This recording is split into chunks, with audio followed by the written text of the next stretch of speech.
Part 3 इधर से start करते हैं जहाँ मैंने छोड़ा था। ये हकीकत है कि देखो, जब भी मैं कुछ करता हूँ या पर्पसली जीता हूँ लाइफ में, मेरे लिए मैटर ये नहीं करता आप कितने देखो, क्योंकि मेरे ऑल ऑफ फेजेस है। मेरे वो फेजेस पे जहाँ मैंने एक मूर्त की तरह सोची है, जहाँ मैं अपनी चुनौतियों से खुद नहीं निकल पा रहा, तो मैं एहसास कर रहा हूँ उस व्यक्ति का कि वो क्यों नहीं निकल पा रहा, क्योंकि मैं एक योग्य व्यक्ति हूँ। मेरी परिस्थितियाँ और मेरे चक्र मुझे ये याद कराते हैं कि वास्तविकता में प्रत्येक व्यक्ति अलग क्यों है। तो मैं हर एक जीव का जीवन जी के आ रहा हूँ, इसलिए सर्वव्यापी और सर्वज्ञानी कहलाता हूँ। तो ये चीज़ मुझे काबिल बनाती है। तो मैं हमेशा समय के संग अपने एक तो शब्द भी बदल लेता हूँ, तरीके भी बदल लेता हूँ, मौखिक रूप से। तो हकीकत है कि मुझे कोई मैटर नहीं करता।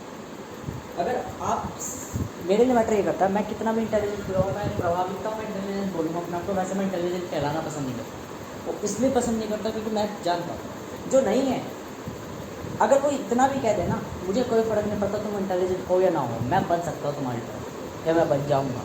तो मैं समझ रहा हूँ वो प्रोसेस पे ध्यान दे रहा है, ना कि आउटकम पे, कि वो तय है मैं तय हूँ। मैं अधिकारों, देखो प्रकृति हमेशा मुझे अधिकार देती है, प्रकृति हमेशा मेरे को स्पेशलिटी देती है, पावर देती है, कहती है कि तुम अलग हो सबसे। तुम बस एक नियम का पालन कर दो कि इनसे मोहता रखना बंद कर दो, इनसे रिलेशन रखना बंद कर दो, तो मैं सब कुछ दे दूँगी A to Z। नियंत्रण हुआ, पैसा हुआ, धन हुआ, ताकत हुआ, संपन्नता हुई, प्रत्येक चीज़ जो हुई मैं सबको दे दूँगी। परंतु मुझे शुरुआत से पसंद नहीं है आधिकारिक भेदभाव। आधिकारिक भेदभाव के कारण तो मैं तो अपनी खुद प्रत्येक चीज़ से भागता हूँ। आधिकारिक जीवन के कारण तो मेरा सिर्फ एक ही लक्ष्य रहता है, प्रत्येक पल जब भी मैं किसी रिलेशन में, किसी भी संबंध में या किसी भी ताल्लुकता में मैं जुड़ता हूँ, तो मैं केवल एक ही चीज़ की कामना करता हूँ कि जब मैं मुक्त हो तो यहाँ से मृत्यु पाऊँ फटाफट। मैं कोई मुक्ति की कामना नहीं करता, मैं मृत्यु की कामना करता हूँ, क्योंकि मुक्ति मुझे पता है, मुक्ति कोई वो नाम का नहीं है, मुक्ति का होता अंत। मुक्ति कुछ नहीं कहलाती, मृत्यु कहलाती है, जो हर एक व्यक्ति पाता है परंतु पाना नहीं चाहता, वो मैं चाहता हूँ। क्योंकि मृत्यु कभी भी यूँ नहीं कहती कि मैं तुमसे रिलेटेड हूँ, as an affect as a connection. I don't like connections, मुझे नहीं पसंद कनेक्शंस। मुझे इसलिए कनेक्शन नहीं पसंद क्योंकि रियलिटी में जहाँ कनेक्शन होगा वहाँ भेदभाव जरूर होगा, हकीकत है, डिस्क्रिमिनेशन जरूर होगी। और I am not human, I am not thinking of the all of persons I have pupils. I will like as pupils. मतलब रिसोर्च अलग है, डिफरेंट थिंकिंग है, डिफरेंट है, आइसोलेटेड पर्सन हुआ डैम इंटेलिजेंट पर्सन मेरे जो होता है। ये मैं इसलिए कहता हूँ कि साधारण व्यक्ति वो अपने आप को, हम जैसे तो अपने आप को कहते हैं कि हम इंटेलिजेंट ही हैं, और तो वो नालायक अपने आप को इंटेलिजेंट नहीं कहता, तो उन जैसों के लिए हम वास्तविक में इंटेलिजेंट है। अब चालाकों के सामने हम छलिए इतने हैं कि जब हम छल करते हैं तो चालाक भी अपने आंसू रोक नहीं पाता, क्योंकि हम उसका सब कुछ छीन लेते हैं। हम उसकी पत्नी, उसके माँ, उसकी बाप, उसके प्रति एक कनेक्शन को छीन लेते हैं, अतः हर एक चीज़ में एकांत कर देते हैं। हम उसके शरीर तक को अपना बना लेते हैं, क्योंकि वह ये भूल जाता है कि हम अपने आप को चालाक कहलाना पसंद नहीं करते। परंतु इसका मतलब ये नहीं कि तुम किसी के संग चालाकी दिखाओगे तो हम ये चीज़ स्वीकार कर लेंगे। इसलिए मैंने एक जगह ये भी कही थी कि मैं इतना भी खतरनाक हूँ कि ना मुझे कुछ बोलने की जरूरत, ना मुझे कुछ, मेरा एक रूप ऐसा भी होगा केवल खड़ा होगा, खड़ा सामने, और लाखों व्यक्ति अपनी कब्रों में दफन होंगे एक ही समय में, एक ही काल में, एक ही स्थिति में, और मैं केवल खड़ा खड़ा मुस्कुरा रहा हूँ, केवल स्माइल, क्योंकि मेरी ट्रेट है। मैं इतने भी खतरनाक रूप है मेरे समय के साथ। तो यहाँ हमेशा समझो, अगर मैं कोई शरीर बना रहा हूँ, मैं कोई साहसी कार्य भी कर रहा हूँ, या मैं योग भी कर रहा हूँ, मेरा योग हमेशा से स्लो टू चलेगा, नॉर्मली होगा, और मेरे लिए आत्मसाहस या मन का साहस ज़्यादा महत्वपूर्ण होगा, मन का नियंत्रण ज़्यादा महत्वपूर्ण होगा, ना कि शारीरिक परिश्रम या शारीरिक अवस्था। क्योंकि हमेशा ध्यान रखिए, एक टॉक्सिक गाय हो गया जिसको लोग साहसी समझते हैं, जो किसी व्यक्ति को या नारी को पसंद आता है कि मेरे जीवन सुधार लेगा, दुख उसके जीवन में भी लिखा है, क्योंकि कहीं हमने शब्द है, जब हमें दिखता है कि हम जैसे सीधे साधे व्यक्ति को त्याग देते हैं, तो हम सत्य ऋषि है, परम सत्य ऋषि बाल रूप से, तो हम श्राप भी दे देते कि देख तुम जी ऐसे साहसी लोग हैं कि जो जिस टॉक्सिसिटी को तुमने देखे, तुम ये सोच के जाओगे कि ये बदलेगी, परंतु ये पूर्णतः जीवन तुम्हारी कदर नहीं करेगी। और ये हकीकत है, ये वचन है जो परिस्थितियों के अनुसार दिए जाते हैं, श्राप दिए जाते हैं। ये क्यों दिए जाते हैं? क्योंकि मानव अपना स्वार्थ देखता है। जब वो मानव ये चीज़ें दिखाता है, व्यापारिक संबंध दिखाता है, तो हम भी व्यापारिक संबंध दिखाते हैं। हम श्राप, वरदान, प्रत्येक चीज़ देते हैं जो अनंत कालों तक चलते हैं। ध्यान रखना, विधाता ने बनाई हुई नीति से पूर्ण ब्रह्मांड चल रहा है। बेशक विधाता स्वयं की नहीं भूल जाए कि उसने कोई नीति रची थी, पर नीति अनंत काल तक चलती है, क्योंकि नीति ही वो ब्रह्मांड कहलाती है जो चल रही है। इसलिए मैंने एक जगह यूँ लिखा था, सारी चीज़ें मेरे मुखों से बनती है, अर्थात मेरे मुखों के अंदर ही मैं हूँ। तो इसका मतलब ये भी नहीं, मेरे वह भयानक रूप भी है जहाँ मैं अपना मुख बंद कर लेता हूँ, और रहते ही मैंने मुख अपना बंद कर लिया तो समस्त चीज़ें इतनी भयानक हो जाएगी कि खुद प्रकृति अपने प्राण हड़ने चल देगी कि मुझे नहीं जीना। क्योंकि आपने अभी चेहरा देखा क्या है? कभी आसमान को बिन तारों के देखो और उस अंधकार में अपनी एक दृष्टि लगाओ, जब आपको पता चलेगी कि आपकी आंखें रिफ्लेक्शन मार रहा है अनंत काल से दूरी से, तब आपको जो भय जागृत होगा। ऐसा चेहरा है हमारा। काल का चेहरा इतना आसान नहीं है कि पाना कि आप यूँ सोचते हो। इतना भयानक चेहरा होता है कि खुद प्रकृति अगर देख ले तो अपने प्राण त्याग दे। अर्थात कोई भी ब्लैक होल के पास आप जाओगे तो उसमें समा जाओगे। इतना मुख में इतना तेज उत्पन्न है कि वो प्राप्त कर लेता है सारी चीज़ों को। अगर मुख बंद हो गया, जब तक खुला है जब तक प्रकाश है, और यदि बंद हो गया तो अंदर वो भी एक आत्मा है जो इतनी खतरनाक है जिसे देखकर काला अंधेरा भी पीछे हट जाता है, अर्थात वो भी कम पड़ने लग जाता है। यही चीज़ कि मेरी मानसिकता हमेशा जो कहती है, अगर मैं योग कर रहा हूँ, मैं परिश्रम कर रहा हूँ, तो मैं परम ब्रह्मांड को आकर्षित करूँगा, परंतु मेरे को कोई प्रभावित नहीं कर पाएगा। क्यों? आप किसी टॉक्सिक गाय को देखोगे, उसके तरफ अट्रैक्ट हो जाओ। आप किसी जिम ट्रेनर की जिम पर्सन की तरफ जाओगे, वो मसल्स बिल्डिंग वो बना बॉडी बना के बैठा पड़ा है, आकर्षित करो, कोई बात नहीं। अगर हमारा अपमान करा तो हम सीधी सी बात बताएं, हम बदला लेंगे, हम आपको रंडी बना के घुमा देंगे, हज़ारों मर्दों से आपको सुलवाएंगे, क्योंकि हम छलिए व्यक्ति हैं। मैं इतना भी खतरनाक हूँ, यदि किसी नारी ने मुझे मना करा तो मैं उसकी परिस्थिति ऐसे बदलूँगा कि उसे कोठे में रचवाना जानता हूँ। और ये हमारी मानसिकता है। ये बातें जटिल लगती है, पर मैं कोई साधारण मानव नहीं जो मैं सीधी सही बातें करूँगा केवल। मैं वास्तविकता बता रहा हूँ कि हम छलवान व्यक्ति भी, जहाँ अगर किसी नारी ने हमारी केवल शकल को देखकर, स्वार्थ को देखकर हमें हल्का सा टॉन मार दिया, वो हमें छू गया, तो हम उसी को हजारों मर्दों के संग रात बिठवा देते हैं। क्यों? जब हम उसकी संपन्नता छीन लेते, जब हम उसके धन छीन लेते, जब हम उसकी ताकत छीन लेते, तो केवल उस पर एक ही चीज़ का ज्ञान होती है, एक ही कला होती है, सुंदरता। और सुंदरता कहाँ दिखती है? रंडी खाने में। यही करते हैं। और फिर वो क्या करती है? वो समय के संग परिस्थितियाँ वैसी बदलती है। अगर किसी व्यक्ति ने हमारे संग हनन करा, छल करा, तो उसे दारू, पैसा, सिगरेट, इन सब चीज़ों के लालची में लगा दे, जुए के, ताकि वो अपनी ज़िंदगी, आने वाले बच्चों की भी खराब करे और अपने खानदान के पूरी नस्ल में बर्बादी का कारण बने। हम सीधी मौत नहीं देते, खतरनाक मौत देते हैं। और यही हमारी चालाक कहलाती है कि हम चालाकियों के भी चालाक है।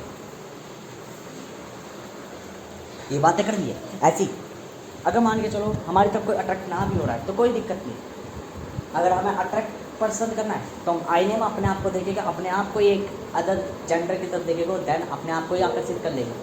क्या है ये? बेस इम्पोर्टेंटली प्ले करते हैं कि हम अगर हमें कोई चीज़ नहीं मिल रही तो हम अपनी कल्पनाओं में ही वो लड़की भी बना लेते हैं कि वो कल्पना ही हमें हकीकत बनने लग जाती है। बेशक फलाने वाला व्यक्ति हमें पागल क्यों ना करे, क्योंकि हमारा mind set is most important. और माइंड सेट इज़ बहुत इंटेलिजेंट जीनियस है, जो जानता है कि प्रत्येक चीज़ का सोल्यूशन अगर नहीं भी है तो कल्पनाओं में बना सकता है। अगर किसी प्रत्येक प्रश्न का क्वेश्चन है तो प्रश्न को भी बदला जा सकता है। प्रत्येक चीज़ को अपने अनुसरण करना, यही छल कहलाता है, चालाकी कहलाता है। इसलिए मैं कहता हूँ ईमानदारी का खेल बड़ा आसान होता है, सरल होता है।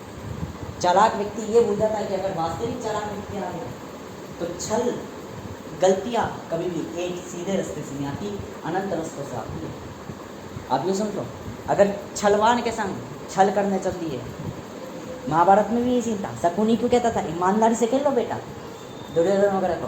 क्योंकि जो सामने व्यक्ति है वो इतना छलवान है कि यदि छल के रास्ते अपनाने लग गए तो वो जब वो छल चलने आएगा तो तुम प्रिडिक्ट क्या, मैं तक प्रिडिक्ट नहीं कर पाऊंगा कि होने क्या वाला है, घटने क्या वाला है। बेहतर ये नियतवान से चलो, नियति से चलो चुपचाप। अगर तरीके से चलोगे तो वो भी तरीके से चलेगा। उसकी पैतरों को अनुमान लगा दे सकता है। पर यदि उसने पकड़ लिया कि मैं छल कर रहा हूँ, हम छल कर रहे हैं, तो जब वो छल करने में आएगा तो ऐसे छल करेगा जिसका कोई आकलन नहीं होगा। और ये हकीकत है। इसलिए शकुनी इतना तेज था कि वो छल नहीं करना चाहता था, वो चुपचाप सीधे सीधे चलता था, क्योंकि उसे पता है सामने वो व्यक्ति बैठा पड़ा है जो छल करने आया, तो ऐसे छल करेगा कि अनप्रिडिक्टेबिलिटी। नियमों का पालन इसलिए कर रहा था धर्म का शकुनी, क्योंकि उसे पता थी सामने अगर उसने धर्म त्यागा तो एक दिन नहीं लगेगा कि युद्ध समाप्त हो गया। और यही है, आप ये सोचते हो हम जैसी पर्सनैलिटी को परछाया कर को कि हम सीधे साधे सरलता पूर्ण और साधारण व्यक्ति है, पर ऐसा नहीं है। हम वो राइटर है, काल्पनिक व्यक्ति है जो शार्लॉक होम्स जैसी सीरीज़ भी निकालना चाहते हैं। हम वो राइटर्स है जिन्होंने बड़े ग्रेट लीडर्स को कल्पनाओं में भी बना रखा है। हम वो इंट्रोवर्ट पर्सनालिटीज़ हैं जिन्होंने प्रति एक चीज़ सिद्ध कर रखी है कि हु आई एम, या कौन है हम।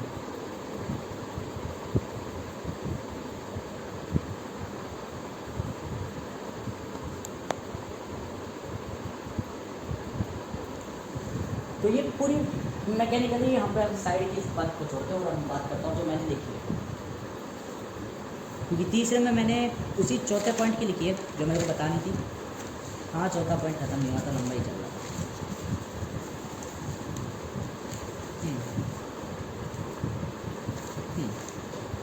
तो यहाँ मैं समझना चौथा पॉइंट, जो चौथे पॉइंट के बारे में समझना है। और ये चौथा पॉइंट ऐसे है, मैंने बताया था। हाँ, चौथा पॉइंट यहाँ से बताया था मैंने मन से, कि मन की यादें। तो देखो, मन की यादें जिनकी कीमत होती है, जो हमारे लगातार प्रयास से बेहतर होती चली जाती है। और यादें वह परिश्रम से अंत में प्राप्त होने वाली ऊर्जा का स्थायी रूपी है जो बाद में प्रयोग में आ सके। ऐसे ही मन की यादें अर्थात यहाँ तात्पर्य है बुद्धि का सदुपयोग, क्योंकि हर पल उपस्थित हो अनिवार्य नहीं, क्योंकि परिस्थिति बदलने पर बुद्धि को भी अपने आप को बदलना पड़ता है। चक्रों द्वारा मन को कलाएँ या ज्ञान प्राप्त होता है जो स्थिर बनाती है उन परिस्थितियों पर जिनके वह योग्य नहीं था। यहाँ निर्णय या नियम आपको हर पल आपको पहले से बेहतर, मजबूत तथा परिस्थिति पर नियंत्रण लायक बल प्राप्त कराता है। जहाँ आपके रूप तय होते हैं, उनके संग उनके गुण और प्रभाव प्राप्त होते हैं। यहाँ भी यादें तो बनती हैं परिस्थिति या चक्रों की, जो आपको अनुभवी सिद्ध करते हैं। सिद्ध का अर्थ परिवर्तन और रिद्ध का अर्थ स्थिरता। चुनौतियाँ हर पल उत्पन्न होगी, क्योंकि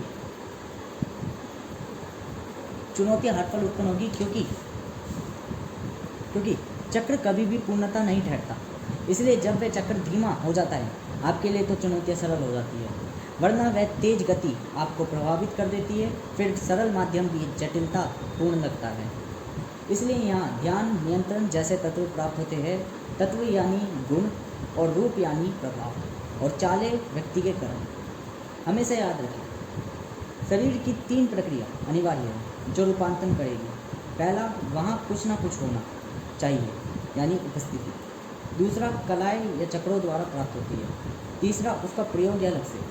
सपोज आप अपना बेहतर शरीर चाहते हैं तो केवल योग नहीं, साथ बेहतर भोजन तथा ध्यान भी आवश्यक है। अभी जो लाइन बोली है कि केवल योग नहीं, बेहतर भोजन और ध्यान भी आवश्यक है, ये यूनिवर्सल है। ये लाइन अपने आप में कंप्लीट है क्योंकि यूनिवर्सल है। ध्यान, योग और तत्व आपको बेहद बेहतर शरीर के लिए आवश्यक है, मतलब बेहद ज़रूरी है। आकर्षकता के लिए, क्योंकि त्याग, परिवर्तन और स्थिरता की जरूरत होती है। आपको जल हल्का बनाता है, पोषणहार भोजन मजबूत है, पोषणहार यानी भोजन आपको मजबूत बनाता है, तथा योग आपको जोशीला और फुर्तीला भी बनाता है। वही ध्यान आपको ऊर्जा एकत्रित और बल प्राप्त कराता है, यह उत्पन्न कराता है।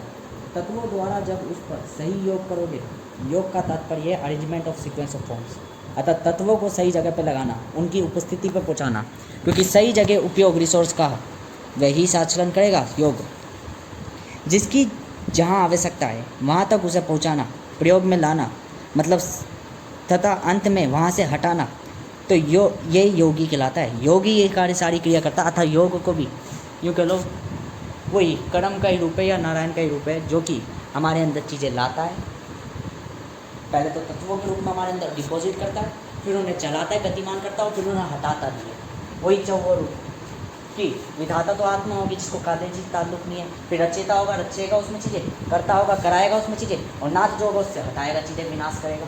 तो ये तीनों चीज़ें एक साथ चलती है सृष्टि के अंतर्गत, और सृष्टि से परे कौन होगी? आत्मा, विधाता, जो कि ये तीनों चीज़ें चल रही है। इसलिए मैंने एक जगह यूँ भी कही थी कि conscious brain mind, subconscious mind, unconscious mind और अनकॉन्शियस माइंड। इनकॉन्शियस माइंड यहीं पर रिप्रेजेंट होता है कि इनकॉन्शियस माइंड आपकी अलग चेतना होती है सबकॉन्शियस से। मैं पहले बता दूँ, वो तंत्री का तंत्र कहलाता है। अनकॉन्शियस माइंड हर कोई समझ लेगा, कॉन्शियस माइंड हर कोई समझ लेगा, सबकॉन्शियस माइंड हर कोई समझ लेगा। इनकॉन्शियस माइंड के बारे में कोई इसलिए नहीं जानता क्योंकि उसका कोई वास्तविक रूप नहीं होता, या यूँ कह लो कोई कॉन्शियसनेस नहीं होती एक तरीके से, मतलब कोई जीवित नहीं होता।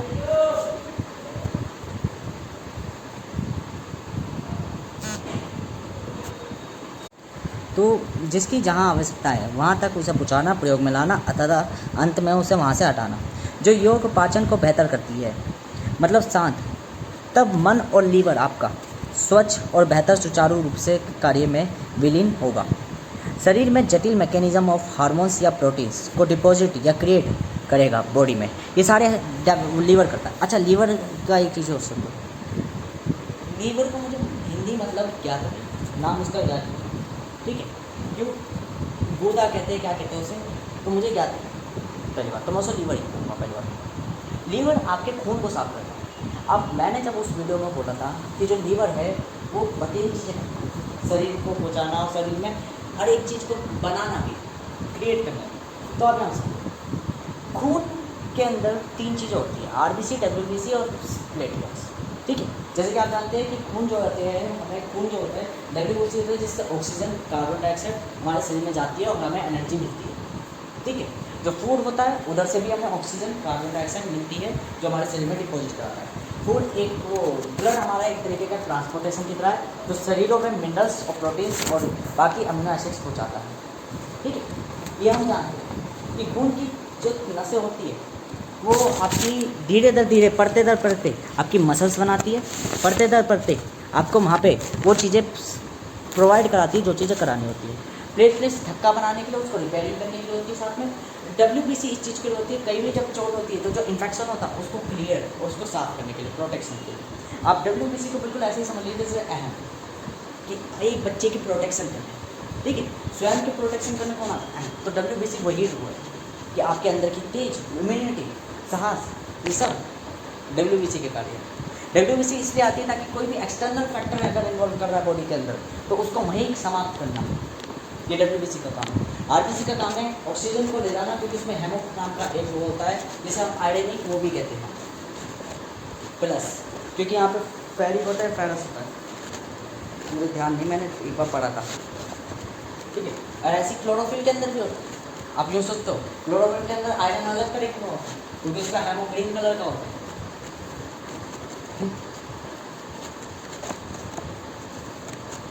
नहीं, क्लोरोफिल के अंदर मैग्नीशियम होता है और हेमोग्लोबिन के अंदर आयरन, दोनों के स्ट्रक्चर एक जैसे है, हेमोग्लोबिन और क्लोरोफिल के।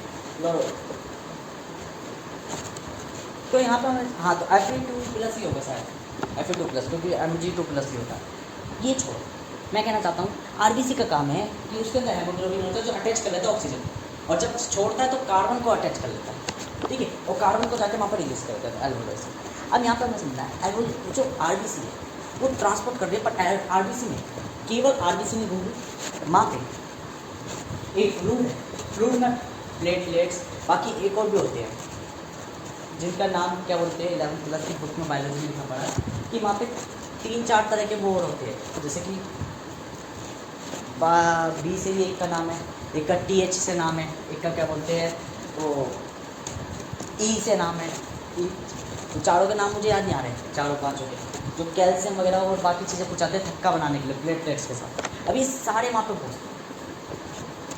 किसी भी चीज़ को रिपेयरिंग करना, किसी भी चीज़ को बिल्ड करना, मसल्स तक भोजन पहुँचाना। आप यूँ सोचते हो ना कि ये हमारा प्रोटीन पोस्ट तक, तो आप एक चीज़ समझो, प्रोटीन आपकी सेल्स में होता है, सेल्स प्रोटीन बनाती है जिसमें राइबोसोम बनाता है, और आपकी प्रोटीन सेल को मेक करता है। जब सेल्स मेक होती है तो सेल्स को वहाँ पे कौन लेके जाता है, सेल्स को कौन काम पे पहुँचाएगा, जगह पहुँचाएगा, वो उसके वहाँ पे मैकेनिज्म होते हैं, उधर खून जाता है, चीज़ों को लेके जाता है, जो चीज़ें चाहिए होती है, न्यूट्रिशन चाहिए होते हैं, वो न्यूट्रिशन बहुत स्मॉल लेवल पे चलते हैं हमारी बॉडी में। तो सारा काम ब्लड करता है। इस ब्लड में जो घुलन करता है ये सारी चीज़ें, ये लीवर करता है। लीवर का काम ही है चीज़ों को वहाँ पे रक्त में मिलन कराना, अर्थात खून को साफ करना, खून के अंदर इम्प्योरिटी हटा के प्योरिटी कराना। अब यहाँ पे एक चीज़ समझो, साधारण व्यक्ति इसे इम्प्योरिटी और प्योरिटी कहेगा। इम्प्योरिटी वो जो काम के लिए है शरीर में, प्योरिटी वो जो शरीर के काम की है। तो यहाँ ही समझ में आ जाता है काम की ना काम की, इसका मतलब है एलिमेंट्स हटाना और एलिमेंट्स डालना। जैसे हम कार्बन को बुरा नहीं कह सकते, ऑक्सीजन को बुरा नहीं कह सकते, पर ऑक्सीजन हम इनहेल करते, कार्बन हम निकालते हैं बॉडी से। कार्बन को वापस लाती है हमारे लंग्स में ताकि वो लंग्स से बाहर निकाल सके। ऑक्सीजन लंग्स से लेके जाती है आर्टरी से। तो हमें कुछ चीज़ समझ में आती है कि प्योरिटी और इम्प्योरिटी का मतलब क्या है। तो प्योरिटी इम्प्योरिटी हम कहने को कहता है, उसकी प्रोसेस बता रहे हैं वास्तव में। बट इम्प्योरिटी और प्योरिटी में कहने का तात्पर्य केवल ये है कि जब आरबीसी जो कि है वो आरबीसी जब लीवर उसे प्योर कर रहा है, प्योर होने का मतलब ये है उसमें से वो जो नुकसान पहुँचाएगा शरीर को एलिमेंट्स, उनको वहीं स्टोर कर लेगा अपने अंदर और नष्ट कर देगा, तोड़ फोड़ के मूत्र के द्वारा निकाल देगा, मूत्र या पाचन में वापस डाल देगा इंटेस्टाइन में, जिसके कारण क्या हो रहा है, फिर वो मूत्र में किडनी में जाके नष्ट हो जाती है। और जो चाहिए उनको वहीं पर प्रोवाइड करा दे रहा है। जैसे हमारी एक गोल्ड ब्लैडर भी कहते हैं, बाकी चीज़ें भी कहते हैं, वो आपस में मिलकर पैंक्रियाज वगैरह मिलकर ये सारी चीज़ें प्रोवाइड करा दे रहा है जो हमारी बॉडी को चाहिए, और खून उनको पहुँचा दे रहा है उनकी जगहों पर, स्थानों पर। क्योंकि देखो हमेशा ध्यान रखो, डायरेक्ट प्रोटीन बन के आपकी बॉडी में नहीं जा रहा, कि सेल बन के आपकी बॉडी में जा रहा है। हमेशा ध्यान रखो, आपकी मसल्स यहाँ पे सेल्स बन रही है, वो सेल्स नहीं बन रही है, केवल उसका भोजन जा रहा है यहाँ पे। वो भोजन किसके द्वारा जा रहा है, रक्त के द्वारा, खून के द्वारा जा रहा है, खून के द्वारा जा रहा है, यहाँ पर प्राप्त हो रहा है वो चीज़ें, मिनरल्स प्राप्त हो रहे हैं। वो मिनरल्स जिस फॉर्म में जा रहे हैं वो फ्लूइड की फॉर्म में जा रहे हैं। तो केवल फ्लूइड नहीं, वो जाता लिम्फ नाम की भी चीज़ होती है, अलग अलग ब्लड वेसल्स, अलग अलग वो होती है। फ्लूइड हमारे अंदर केवल एक नहीं है कि आप केवल ब्लड समझो, क्योंकि एक जगह बायोलॉजी में आप ये भी पढ़ोगे कि अदृश्य नाम का भी ब्लड होता है, जिससे वो लाल नहीं होता पर हमारे अंदर बहता है, जिसे लिम्फ कह देते हैं या वो कह देते हैं। तो अगर हम यहाँ पे और चीज़ें समझे तो हमें समझ में आए लीवर काम तो करता है, जो चीज़ें मैंने बताई वो गलत नहीं है हकीकत। और दिमाग में क्यों नहीं लीवर बिल्कुल भी काम करता, क्योंकि दिमाग में कोई चीज़ चेंज करनी है, दिमाग में कोई चीज़ चेंज करनी है शरीर में। जैसे देखो आपका खून अगर बदलेगा तो दिमाग में बदली हुई चीज़ों तक ऑक्सीजन, दिमाग केवल ऑक्सीजन लेता है, कार्बन लेता है, बाकी चीज़ें नहीं लेता। हकीकत बताओ क्यों नहीं लेता, क्योंकि दिमाग लीवर की इंटेंशन होती है, या कह लो एक आपकी बॉडी पहले ही तय करके रखी है लीवर इतना ही काम कराना है, इससे ज़्यादा काम करवाते तो लीवर सारा कुछ डिटॉक्सिफाई कर देगा। तो आप एक जगह देख लेना, कभी कभार क्या होता है लीवर खराब हो जाता है तो पीलिया पड़ता है, खून में से लाल पीला पड़ने लग जाता है और व्यक्ति पीला पीला दिखने लग जाता है, ठीक है ना। तो ये क्यों होता है, क्योंकि लीवर ज़्यादा काम करने लग जाता है, या लीवर अलग तरीके से काम करने लग जाता है, लीवर वो चीज़ें बुलाने लग जाता है जो कि वो होती है। ऐसे हमारा पैंक्रियाज भी होता है बॉडी का, अग्नाशय भी वो बनाता है। तो ये कई चीज़ें, पर ये है एक ही साइड, हमेशा ध्यान रखना, पैंक्रियाज लीवर, ये चीज़ें ऐसी क्यों है, क्योंकि काम तो सारा इंटेस्टाइन के अंदर ही होना है, इंटेस्टाइन के अंदर, तो वहाँ उससे जुड़ी रहती है सारी, एक ही साथ लाती है वहाँ पे। पर ये ध्यान रखो खून के जरिए सब कुछ पहुँचता है, तो खून को सबसे ज़्यादा ऑपरेट आपका लीवर करता है, क्योंकि पैंक्रियाज में खून नहीं जा रहा, पैंक्रियाज से जो चीज़ें बन रही है वो उधर जा रही है, पैंक्रियाज तक जो जा रही है वो भी हमारी क्या बोलते हैं, हमारी वेसल्स, वो वीन्स और आर्टरीज होती है जो कि फैली होती है, अलग अलग तरह की वीन और आर्टरी होती है, अलग जगह के हिसाब से साइज भी उनके अलग अलग होते हैं। तो इसलिए यूँ नहीं कह सकता कि वीन और आर्टरी बिल्कुल एक होती है, क्योंकि हार्ट में भी 2 तरह की वीन्स और 2 तरह की आर्टरी होती है, जिसे पल्मोनरी और वैसे कहते जाता है। वो क्यों होती है, क्योंकि जो आर्टरी और वीन्स है वो लेने और देने के बारे में बात करिए, जो पल्मोनरी बात करिए उसके अपोजिट एंड्स के बारे में बात करिए, तो साइज और बाकी चीज़ों के बारे में बात करते हैं। क्योंकि आर्टरी का हमेशा देखना, आर्टरी का जो अंदर का वो होगा वो थोड़ा से वो होगा, थिक होगा, और वीन्स का बहुत थिन। तो वीन्स का नाम भी इसलिए है क्योंकि ग्रीक में उसे थिन कहा जाता है, और आर्टरी को इसलिए कहा जाता है कि चौड़ी या मोटी, इसलिए आर्टरी और वीन नाम है उनका, कि पतली नसें और चौड़ी नसें। चौड़ी नसें चौड़ी इसलिए है ताकि खून जब धक्का आपके तेज़ी से संग आए तो वीन फट ना जाए, मतलब कि जो नस है वो फट ना जाए, उसे आर्टरी कहा जाता है। हमारी बॉडी ने इसी तरीके से मैनेज करा है। और जहाँ हल्का होता है तो वहाँ ज़्यादा वो ना लगे तो वो पतली बनाई गई है, उसे वीन्स कहा गया है। हमारी आंतों में नसें होती है, इसको क्यों आर्टरी क्यों नहीं कहा जाता, इसे वीन्स क्यों कहा जाता है, क्योंकि पतली पतली नसें होती है। हमारे हार्ट में मोटी मोटी नसें भी होती है, पतली नसें भी होती है। तो वो छोड़ो, अब यहाँ पे देखो। तो हार्मोन्स प्रोटीन्स या डिपॉजिट या क्रिएट करेगा, ठीक है।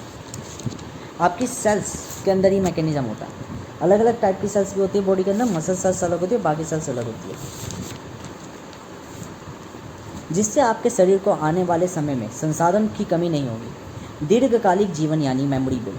अब देखो यहाँ पे क्या कहा गया है, दीर्घकालिक, जिससे आपके शरीर को आने वाले समय में, देखो लीवर ये चीज़ें कर क्यों रहा है, चीज़ें संग्रहित कर प्रोटीन क्यों बना रहा है, ताकि जिस समय आने वाले समय में, जैसे हमारा शरीर, एक बुद्धिमान व्यक्ति क्या है, वो यूँ सोचता है कि क्या बोलते हैं कि मैं अपने डेटा को रिकॉर्ड कर लूँ या अपनी बातों को रिकॉर्ड कर लूँ, ताकि कल को मेरे को जरूरत पड़े तो मैं उन चीज़ों को उठा के, या जब मैं अपने नियमों को लिख लूँ ताकि उन नियमों का पालन कर सकूँ। आपकी बॉडी इनकॉन्शियस इसलिए कहलाती है क्योंकि कॉन्शियसनेस भटक सकती है, सब कॉन्शियसनेस का आकार और हैबिट्स चेंज हो सकती है, पर इनकॉन्शियसनेस हमेशा से एक परफेक्ट होती है। वो तंत्री का तंत्र कभी ये नहीं पूछता कि मुझे क्या करना है, वो हमेशा अपना वर्क करता रहता है। जैसे आपका ब्लड है, आपका ब्लड कभी भी शांत नहीं होता, वो हमेशा से चलता रहता है। खून जीवन, कहते हैं सबसे बड़ा मजदूर जो होता है ना, वो आपको खून होता है, क्योंकि वो ना तो आप उसको कुछ दे रहे ना वो दे, वो केवल काम करता रहता है। तो इनकॉन्सिस्टेंस ब्रेन वही है जो हमेशा काम करवाता रहता है। जैसे हार्ट हो गया, कि हार्ट हमेशा क्या करता रहता है, धड़कन करता रहता है, 2400 घंटे करता रहता है, क्योंकि ये रुका तो आप रुक जाओगे। तो इनकॉन्सिस्टेंट ब्रेन अपनी जिम्मेदारियों में ऑलवेज रहता है। ऑलवेज का मतलब कभी ना थकने वाला व्यक्ति। तो ऐसा व्यक्ति जीवित हो सकता है नहीं, तो इसलिए इनकॉन्शियस ब्रेन को जीवित नहीं कहा जाता था, परंतु उसी से प्राण उत्पन्न हो रहे, क्योंकि अगर वो नहीं हो तो प्राण भी उत्पन्न कैसे रह जाएंगे। जिससे आपके शरीर को आने वाले समय में संसाधन की कमी नहीं होगी। दीर्घकालिक जीवन यानी मेमोरी बिल्ड, मतलब आपका शरीर स्वतः ही खुद ही साफ और कार्य करने पर आपसे संग्रहित कर तत्व उन्हें प्रयोग और संरचित करता है। अब देखो यहाँ पे संग्रहण और संरचित के बारे में बताएं। स्वयं को संग्रहित और यानी स्टोर कहते हैं, और अहम मतलब यानी रिद, और रिद को संग्रहित यानी रिद मतलब स्थिर करना, और संरचित यानी स्ट्रक्चरल यानी सिद्ध करना। देखो सिद्ध को स्वयं कहते हैं और रिद को अहम कहते हैं, ठीक है। और एक और चीज़ ध्यान रखो, कला और विधि, कला यानी अहम का रूपक और विधि यानी स्वयं का रूपक। संग्रहण यानी स्वयं कहलाएगा और संरचन यानी अहम कहलाएगा। अब यहाँ पे मैंने थोड़ा उल्टा कराया, वो इसलिए कराया कि देखो क्योंकि अहम परिवर्तन का कारक है परंतु स्थिर है और दोहराव चाहता है, ठीक है। स्वयं दोहराव का कारक है परंतु अस्थिर है, परिवर्तन है और स्थिरता चाहता है। स्थिरता शांति देती है और दोहराव या रिपीटेशन, तांडव कह लो या अंत कह लो, बदलाव कह लो, वो अच्छा नहीं देता। अब यहाँ पे एक और चीज़ समझो, विकास को स्वयं है क्योंकि ये जन्मधर होता है, प्राकृतिक होता है और तत्वों का चक्रण होता है, मतलब यहाँ पे कभी मृत्यु नहीं होती। विनाश अहम है, मृत्यु दर होता है, समाज सांसारिक होता है और रूपों का अंत होता है, ठीक है। विकास किसका होगा, संरचना का। विनाश किसका होगा, संग्रहण का, क्योंकि उपयोग केवल आपके हित है, तत्व का नहीं। हमेशा ध्यान रखिए, यहाँ विकास किसका होगा, संरचना का। क्यों हो रहा है, क्योंकि आपके हित में हो रहा है। विनाश किसका होगा, संग्रहण का होगा, क्योंकि आपके हित में हो रहा है। आपके हित में क्योंकि तत्व का अंत हो रहा है, जो रूप है उसका अंत हो रहा है, वो चक्रण कर रहा है, परंतु आपके हित में डिपॉजिट हो रहा है, ठीक है। योग से तत्व आपके शरीर में संग्रहित होंगे, पर इनको कराएगा कौन, लीवर कराएगा, ठीक है। क्योंकि जब आप योग करते हो, अपने आप को खाली रखते हो, पास रखते हो, उपवास रखते हो, तो आप सबका सबसे पहले पाचन तंत्र बंद होता है, जिसके कारण लीवर रीजनरेट होने लग जाता है। और लीवर रीजनरेट होगा तो खून साफ करेगा, क्योंकि वो इम्प्योरिटी हटाएगा, डिटॉक्सिफिकेशन करेगा। तो यहाँ पे योग से तत्व आपके शरीर में संग्रहित कौन कराएगा, लीवर ही कराएगा। और ध्यान और नियंत्रण यानी तंत्र, ध्यान और नियंत्रण मतलब तेज मन ने सोचा मुझे परिश्रम करना है, कसरत करनी है, यही चीज़ें यानी तंत्र। स्वयं शरीर उन्हें मस्तिष्क द्वारा संरचित करवाएगा। आप प्रतिदिन कसरत कर रहे हो, प्रतिदिन कसरत कर रहे हो, तो आप एक चीज़ बताओ, या इनकॉन्शियस माइंड वर्क करेगा नहीं करेगा, तंत्रिका तंत्र वर्क करेगा नहीं करेगा, करेगा। आपके अंदर हार्मोन्स, आपके अंदर डोपामिन जो आपको और ज़्यादा वो वहाँ पे प्रोत्साहित करेंगे, और धीरे धीरे धीरे धीरे करके आप अपनी हैबिट्स चेंज कर लोगे। ठीक है, जहाँ सबकॉन्शियस माइंड वर्क करता है और इनकॉन्शियस माइंड को कहता है कि आप यहाँ पे वर्क करो परफेक्टली और आप अपना चक्रण बदलो। चक्र यानी कर्म। अब देखो यहाँ पे मैंने 3 चक्रों के बारे में बात करी है। एक चक्र है तप चिंतन योग, ये कर्म का चक्र है जहाँ स्वयं चिंतन है, अहम योग है और शिव तप है। ठीक है, फिर एक चक्र मैंने जीवन चक्र के बारे में बात करी है। जीवन चक्र में सत्य और ज्ञान है। सत्य स्वयं है, अहम ज्ञान है। अहम यानी काल, अनंत, मृत्यु, और स्वयं यानी ब्रह्म, सत्य यानी और ज्ञान यानी, तो यहाँ पे ब्रह्म ज्ञान सीखता है, मतलब ज्ञान सीखा जा सकता है। और मृत्यु यानी यहाँ काल सत्य है, यहाँ ज्ञान सिखाता है, यानी ब्रह्म ज्ञान है। ठीक है, देखो हमेशा ध्यान रखना, जो जीवन चक्र है वो शिव ही है, पर कौन सा शिव? नौवा शिव। ठीक है, मतलब कि पूर्णता शिव वाला। और शून्य से अर्थ क्या है? कोई ना शिव। तो शून्य से कुछ नहीं और 9 से पूर्णता, या मैं अंकों में परिभाषित कर रहा हूँ।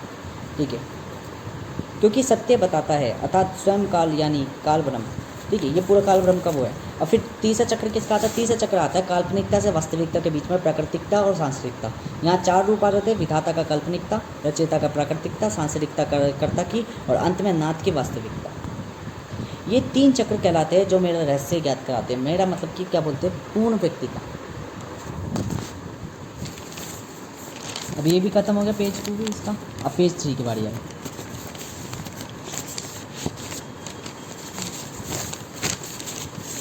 ठीक है, पेज 3 में क्या लिखा है? ये चौथा पॉइंट ही चल रहा था। आप ये ध्यान रखिए, अगर आपको कष्ट, दुख तथा बुरा कह रहा है, या कोई छलावा भटका रहा है, या सेक्स की इच्छा हो रही है, तो मन का नियंत्रण कार्य पर लगाओ, ना कि इन पर। जब आप बुराइयों को सोचने की जगह इस चीज़ पर ध्यान लगाओगे, मैं क्या कर रहा हूँ, क्या करना है, तो नियंत्रण अपने आप आएगा। नियंत्रण 2 रूपों में है, एक कार्यपूर्व यानी साहस, और एक कार्यपूर्ण यानी धैर्य। कार्य के पहले साहस होना जरूरी है और कार्य के बाद धैर्य होना जरूरी है। ध्यान नियमों पर लगाओ और कर्मों को पूर्ण करो, यह आप पर बदलाव करेगा। ध्यान रखें, मन नियंत्रण से भागता है क्योंकि ये कर्म से ज़्यादा क्रिया करता है, क्योंकि बिना ध्यान और चिंतन यानी सोच के ये प्रभावित हो जाता है, जो नियंत्रण को असहायक बना देता है, अर्थात बुद्धि को मूर्ख। आकर्षता भी संपन्नता, वो संपूर्णता तथा संतुष्ट के पास होती है।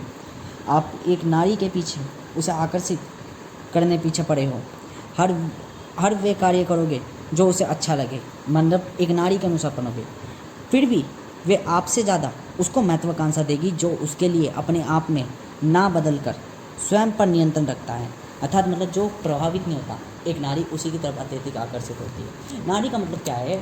वास्तविक रूप में ग्रहों से समझो, क्योंकि मानवताओं से तो आप हार्मोन्स के फ्लो में ये समझोगे कि मैं कोई वो काम वाली बातें कर रहा हूँ, काम शास्त्र वाली बात कर रहा हूँ। किसी भी ग्रह का घूमना वो कब होगा? जब उसकी गुरुत्वाकर्षण या आकर्षण उसको घूमन कराएगी, अर्थात इच्छाएं पनपेगी एक तत्व की। यह हमेशा ध्यान रखना। एक तत्व चक्रण तभी करता है जब उसकी कोई इच्छा होती है, और इच्छा चक्रों के अंतर्गत ही होती है। तो यहाँ तत्व पनपते हैं, 2 तत्व वैसे 11 है, 11 तत्व है, और मूल्यतांश हम अगर व्यक्तियों की बात करें तो 4 हो जाते हैं, जिसमें एक नर आ जाती है, एक नारी आ जाती है, एक अर्धनारी आ जाती है, एक अर्धनारीश्वर आ जाता है। ठीक है, ये 4 अलग अलग तरीके के हैं। मैंने पहले लिखे थे चारों कि मतलब आप केवल ये ना समझे कि एक नर तत्व होता है, एक नारी तत्व होता, नहीं, 2 तत्व और होते हैं जो व्यक्तित्व ही कहलाते हैं, जिसमें एक तत्व वो भी आ जाता है जो नर और नारी दोनों नहीं कहलाता, और एक तत्व वो भी आ जाता है जो नर, नारी और बीच का तीनों कहलाता है। ठीक है, तो जो सामान्यतः जीवों में पाते हैं वो केवल 2 पाते हैं, नर और नारी तत्व। ईश्वर के अंदर ही 4 पाते हैं कि वो नर भी है, नारी भी है, साथ में नर और नारी से परे भी है, और नर और नारी और वो परे वाला तीनों भी है।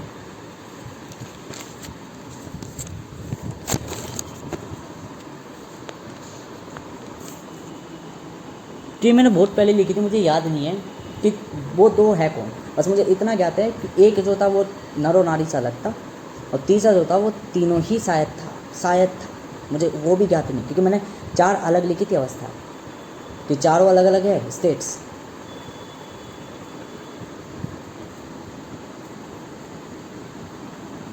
तो यहाँ पे आप ये हकीकत में समझ सकते हैं, जो प्रभावित नहीं होता उसको महत्वाकांक्षा ज़्यादा देगी, जो उसके लिए अपने आप में ना बदलकर स्वयं पर नियंत्रण रखता है, क्योंकि ताकत या आकर्षता उसी के पास है जो प्रभावित नहीं होता, यानी जिसका स्वयं यानी मन पर नियंत्रण है। अहम, नियंत्रण मतलब अहम, ठीक है। हमेशा ध्यान रखिए, एक शक्तिपूर्ण व्यक्ति को क्रूर बनना पड़ता है। यदि वह सख्त नहीं बनेगा तो नियमों पर नियंत्रण नहीं पाया जा सकता। व्यवस्था स्वयं ही नष्ट हो जाएगी, क्योंकि कष्ट झेलते हो तभी आप कष्ट मुक्त होते हो। अब ये यूनिवर्सल सेंटेंस है, क्योंकि कष्ट झेलते हो तभी आप कष्ट मुक्त होते हो। ये यूनिवर्सल सेंटेंस इसलिए है क्योंकि कष्ट, दुख, चुनौतियाँ, चक्र, काल, मुक्ति का अर्थ ही नारायण है, जो एक पद है जो प्राप्त होता है। इसलिए मैं कहता हूँ ये नाम नहीं है, ये पद है जिसे कोई भी प्राप्त कर सकता है। नारायण कोई नाम नहीं है, क्योंकि नारायण के पहली बात तो आप समझो, नर अलग है और नार अलग है, और आयन मतलब वास करना, अंदर वास करती है आत्मा, तो आत्मा और शिव को कहा जाता है नारायण। और भारी वास करती है यानी रूप, व्यक्ति, कर्मवान नारायण, अर्थात नार मतलब भारी रूप, भारी रूप में वास करने वाला नारायण, और आंतरिक रूप में वास करने वाला नर यानी आयन। तो ये क्या है? शिव। तो ये 2 व्यक्ति है, जो आंतरिक है वो स्वयं की पहचान है, जो भारी है वो अहम की पहचान है। काल्पनिकताओं में अपन पे हैं नर और नार। नर और नारायण और नारायण में अंतर यही है मुख्यतः, और नर और नार से परे जो है वो है आत्मा, पूर्णता, जिसका कोई वो नहीं है, जो स्थायी है, शांति है, सिद्ध। ये 3 प्रकट होते हैं, ठीक है। इन तीनों से ही चौथा भी पनपता है, जो कि पूर्ण बुद्धि कहलाती है, जो कि स्वयं और अहम दोनों होता है, ठीक है। तो ये अलग अलग व्यक्ति है। तो नारायण एक पद है, नारायण एक नाम है, तो नाम से पद बनता है, पद भारी रूप में दिखता है। एक व्यक्ति है, अगर व्यक्ति ना हो तो पद कोई भी नाम का अस्तित्व नहीं होगा। सत्ता किसी काम की नहीं है जब तक उस पर कोई बैठा ना हो, कोई ना कोई तो बैठेगा उस सत्ता पे, तभी वो सत्ता कहलाएगी, क्योंकि हम उस सत्ता में उस व्यक्ति को देखते हैं जो हमारा प्रथम व्यक्ति होता है। और प्रथम व्यक्ति मतलब कि ताकतवर, और ताकतवर व्यक्ति के लिए उसकी कुर्सी केवल यूँ नहीं कि कुर्सी के नाम से पद जाना जा रहा है, वहाँ पे कोई व्यक्ति पहले बैठा होगा, उसके प्रतिबिंब वो कुर्सी होगी, उस कुर्सी पे बैठ के उस व्यक्ति का रूप धारण करा जा रहा होगा। हमेशा जानते हैं राजा कोई ऐसा नहीं है कि मान नाम से एक राजा नाम का हमने वो कर दिया और सिंहासन में एक जानवर को बिठा के कह दिया कि ये राजा बन जाएगा। नहीं, वहाँ पे एक मानव ही बैठने उचित लायक है, क्योंकि मानव ही एक प्रथम व्यक्ति होगा जो कि राजा था। हमेशा ध्यान रखिए, जो प्रजा किसी भी व्यक्ति को, किसी भी मूर्ख को, किसी भी असाहसी व्यक्ति को, किसी भी व्यक्ति को गद्दी पे बिठा देती है, वो उसके आने वाली प्रजाति या वो दानाशाही का ही कारण बनता है। हमेशा ध्यान रखें, एक राजा का बेटा जरूरी नहीं कि राजस्वी गुण रखता हो, क्योंकि वो भी मानव है, प्रभावित हो सकता है। इसलिए जो राजवंश है वो व्यक्ति अपने लगावों का बना देता है। पिता कर्म क्यों सबसे बुरा कहलाता है? वो इसलिए कहलाता है, पापी इसलिए कहलाता है क्योंकि वो व्यक्ति नालायक है। वो ये भूल जाता है कि मेरे कर्म और मेरी वास्तविकता क्या बनती है। वो केवल ये सोचता है कि मेरा बच्चा मेरे अधिकारों का अधिकारी है, परंतु उसे ये नहीं पता कि अधिकारी तेरा बाप लाया था, तेरी माँ लाई थी, तेरा पर्दा लगाया। क्योंकि ऊपर वाला जब आता है तो वो ये नहीं सोचता कि मेरा बच्चा मेरा अधिकारी बनने को आया। वो केवल ये सोचता जो इसके लायक है वो बनेगा, बेशक वो किसी मछली वाले का बेटा हो, वो किसी मांस काटने वाले का बेटा हो, या कोई भी हो, जो इसके अधिकारी होगा वो बनेगा, जिसमें गुण मेरे दिखेंगे। और गुण और चालें, सुनो, गुण तो मिल जाते हैं पिता से, चालें जीवन के वर्तमान और भविष्य बता देती है। वो कभी भी प्रारंभिक रूप से कि मैं अपने बाप की औलाद हूँ तो मेरे अंदर, ये तो आप यूँ देख लो, उत्पत्ति करने वाले कारक में सिर्फ स्थायी है, और स्वयं और अहम निरंतर की पहचान है। निरंतर कहाँ और स्थायी कहाँ, दोहराव और बदलाव कहाँ और स्थायी कहाँ, दोनों में अलग नहीं आगे भी मिल सकता है। मतलब कभी भी बच्चा आपके जैसा पनप ही नहीं सकता चालों में, क्योंकि सिर की चालें स्थायी है और बच्चों की चालें स्वयं और अहम निरंतर, और वो पूर्ण निरंतर का निर्माण कर रहे हैं। और ये भी तीन कैसे कहलाते हैं? क्योंकि देखो, स्वयं बालक, अहम युवा, और युवा के बाद विवाह होने के बाद परिस्थितियों को समझने के बाद योग्य व्यक्ति या पूर्ण व्यक्ति या जिम्मेदारी को संभालने वाला व्यक्ति, पिताई रूप। तो पिता अलग होता है, गुरु रूप अलग होता है। तीसरा व्यक्ति बन गया। वास्तव में तीसरा व्यक्ति नाम तो कोई चीज़ ही नहीं थी, ये दो ही थे, एक बालक और एक युवा व्यक्ति। बाल और युवा के दोनों के मिलन से एक जिम्मेदार व्यक्ति बनता है, ये पूर्ण व्यक्ति होता है, इसको कहते हैं स्वामी।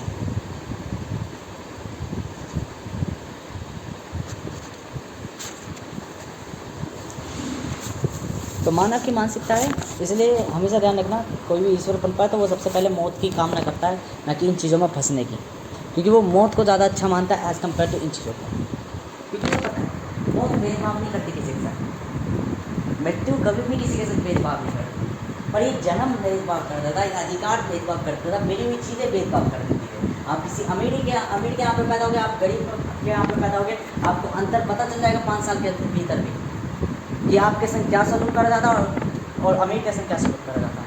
आप एक जानवर के घर में पैदा हो गए और एक मानव के घर में पैदा हो गए, आपको सलूक वही पता चल जाएगा कि आपके अस्तित्व को कैसे भेदभाव रखा जा रहा है। और अस्तित्व तो मूल्य का सबसे प्रथम सीढ़ी है, क्योंकि होनी नहीं चाहिए भेदभाव की, परंतु रखते हैं। आप किसी जानवर के संग क्या प्रति रखोगे प्रेम और अपने बच्चे के संग क्या प्रति प्रेम रखोगे, यही अंतर दिखा देता है। आप किसी दूसरे के बच्चे के संग क्या अंतर प्रेम रखोगे और अपने बच्चे के संग क्या अंतर प्रेम रखोगे, यही चीज़ें दिखा देती है।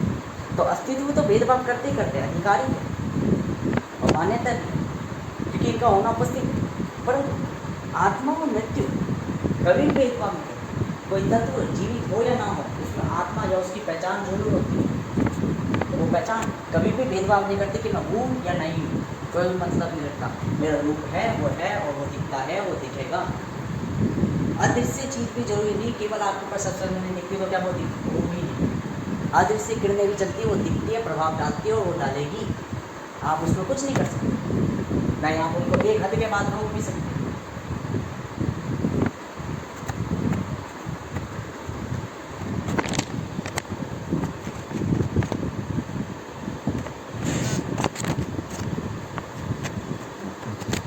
पहले तो एक चीज़ समझो, स्वयं जो है भटकता है। मैंने ये सरलता से बता देगा स्वयं और अहम में क्या अंतर है, जो क्योंकि मैंने शुरुआती टाइम पे बनाए थे, शुरुआती टाइम में मतलब 15 साल का जब मैं था तब मैंने बनाए थे ये नियम, जहाँ फिर मुझे बाद में पता चली जब मैंने स्वयं को भटका हुआ कहा था तो मैंने एक वो बनाया था कि छोटा सा मन और फिर एक मन भटकता हुआ, ठीक है ना, केंद्र से ये सारे जुड़ जाते थे। बाद में मुझे चला कि DNA भी इसी तरीके से बना होता है श्रृंखला को में 16 वर्ष का में। तब मैं अपना दिमाग पकड़ के यूँ करा, मैंने वो चीज़ लिख कैसे दी थी, मैंने वो डायग्राम बना कैसे दिया था। तब मैं कहता था मेरे अंदर कुछ है, तो उस समय मैं इल्यूजन्स में था, डायमेंशंस में था कि मेरे अंदर कुछ है जो मुझे बताता है, ठीक है ना। तो वहाँ मैंने बहुत सरलता से लिखा था कि स्वयं जो है भटकता है, अहम जो है वो भटकता नहीं है, वो स्थिर होता है। परंतु यही एक प्रश्न आ जाता है, अहम भटकाता है स्वयं को, स्वयं भटकता है, अहम भटकता नहीं है, पर अहम भटकाता है। रिच पर्सनैलिटी कौन कहलाती है, अमीर व्यक्ति कौन कहलाता है, ग्रेट लीडर कौन कहलाता है, जो स्वयं ना प्रभावित होकर प्रभावित करता है, अहम के कारक से वास्ते, ठीक है। वो भटकता नहीं था परंतु भटकाता था, और जो भटकता है वो स्वयं है, पर ये भटकाता नहीं है। फिर ये भटकाएगा नहीं तो क्या करेगा, ये बदलाव नहीं कराएगा तो ये क्या करेगा, ये दोहराव कराएगा, ये दोहराव कराएगा, और दोहराव कराएगा तो अहम क्या चाहता है, मुझे दोहराव करना है, पर वो परिवर्तन का कारक है। ये दोहराव कराता है पर ये क्या चाहता है, परिवर्तन। दोनों मिलन होकर आपस में पूर्ण कर देते एक दूसरे को, जिसे कहा जाता है पूर्ण निरंतर पहचान व्यक्ति। ये व्यक्ति की सारी जरूरतों को लेखा जोखा ये दोनों रखते हैं। प्रति एक चीज पानी, ना पानी, शांति चाहिए शांति पाली, तांडव करना है मृत्यु करनी है मृत्यु पानी, मृत्यु पाली, दोनों ये एक दूसरे का कारण है, ठीक है। पर दोनों में एक चीज कॉमन है, गुण दोनों के समान है, चाहिए दोनों को एक ही मृत्यु, बस उसके रूप बदले बदले हैं।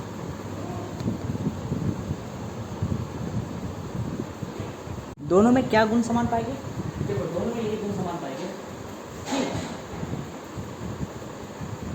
दोनों में ये गुण समान पाएंगे कि दोनों के दोनों एक ही चीज़ को चाहेंगे, मतलब दोनों हो गए अच्छे शुरुआत में, अहम शुरुआत में अच्छा होगा, बाद में नहीं कह सकते।